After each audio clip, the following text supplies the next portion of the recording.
Hello everybody, this is Jesus the Druid. This is my first video, and I wanted it to be on the topic of adventure. I think I have a nugget of truth here, and I wanted to share it. So, this is going to be edited probably heavily, who knows how long this is going to go. So, I'm the Druid, and I'm Jesus because I'm in nature, and I'm wandering the desert. This is my wandering period. And part of the wandering is the middle part of an adventure. It's not really the parts that are written about or the parts that have ballads sung about them, but it's one of the most logistical and necessary parts of living. Because that is what an adventure is. An adventure is, in a sense, if you want to turn off now, be my guest, because that's the gist of it, is that an adventure is life.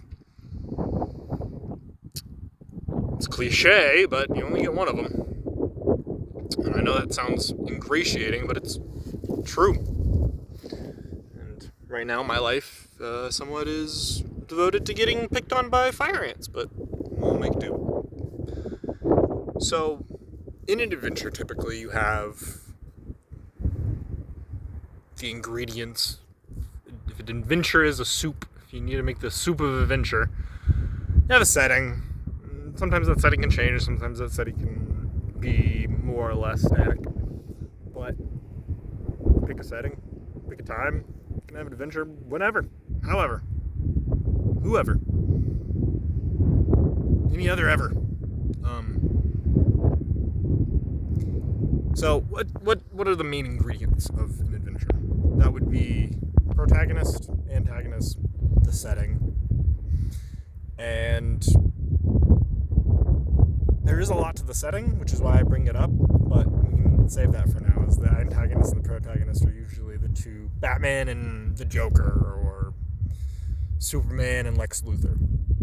Both of these characters are having an adventure. Whether you like that adventure, or whether you are entertained by that adventure, it's an adventure. So, what can we do with this nugget of truth? How can we expand on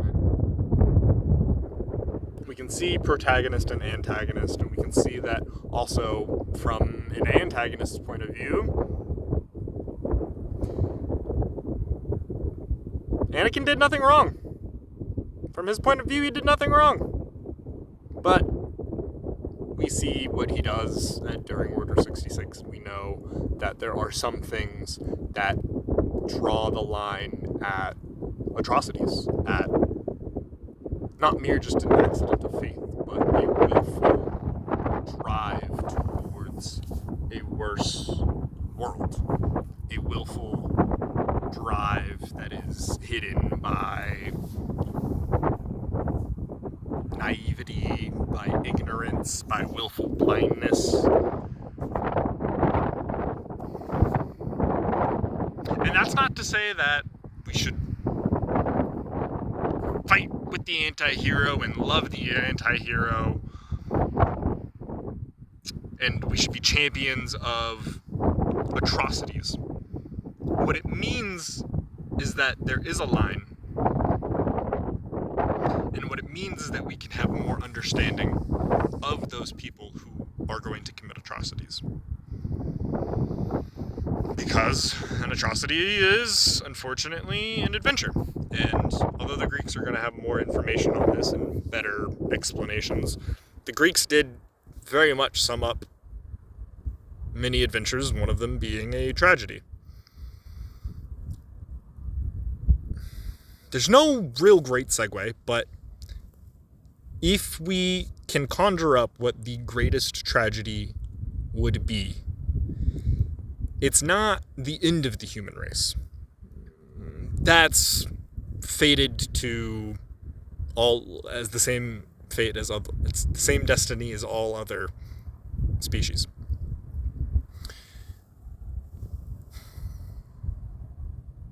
The worst possible atrocity for humans, any human to come to the conclusion of, is that they can will an atrocity. And what, it sucks, but because of the situations I've imagined in the fantasies, sci-fi, medieval, etc., and the escapism that I found inside of modern society, I know that the worst atrocity isn't a nuclear devastation. Although that is a rival for it, that is up there. Humans destroying themselves. The worst atrocity is, let's make it generic, a conscious species arriving on a planet that is bountiful, who is a warlike species, and who does fight amongst those that they could reproduce with, and those that they can communicate with. And that this species of immense consciousness and technological know-how comes to the conclusion that life and all being is wrong, evil, fallen, and that it needs to be destroyed. But they don't destroy themselves. And in not destroying themselves, they realize that there could be, or maybe they realized before, that there are things beyond their speck of dust around their star that also could become beings as intelligent as them. And so instead of hurting each other and committing atrocities against each other, they come to the conclusion that they should be the species that eradicates all other species willfully, consciously.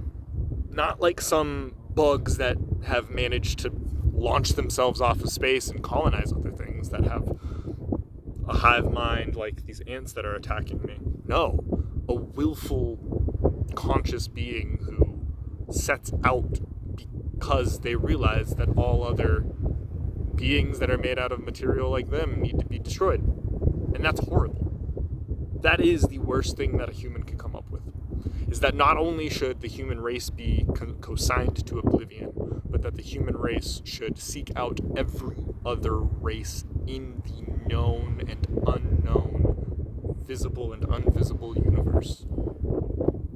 And in them.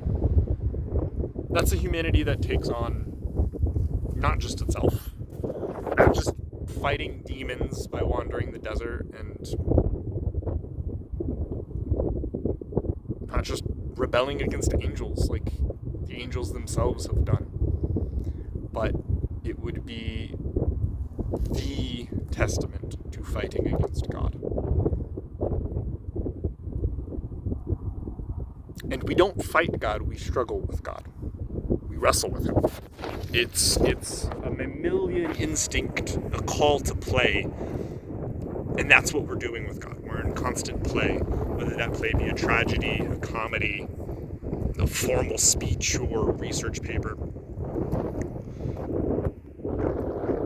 Whatever God might be, whatever your conception of, whether that's singular, whether that's split, however you might deal. I am a non-denominational Jesus. That's why I'm a druid. I don't seek to stop disagreement. I seek to stop disagreement from becoming deadly. And that's the essence of, I don't have a better word for it. I would love a better word for it. Sure, it's a nugget inside of the Christian theology, but the Christian theology has a lot of connotations around it. But the essence of the Jesus story is the essence of what is good and what is benevolent inside of humanity. Yeah, maybe I just post this raw. It's my first video. I want this to be the Jesus who's exploring and wandering the desert. So, thank you for being with me. Thank you for listening. Like, comment, subscribe, but feel love. Be in harmony. Find peace. Don't drink and drive. Don't text and drive. Be good. Hug your family, whether chosen or given. And live every day like it's your last. Jesus the Druid, signing off.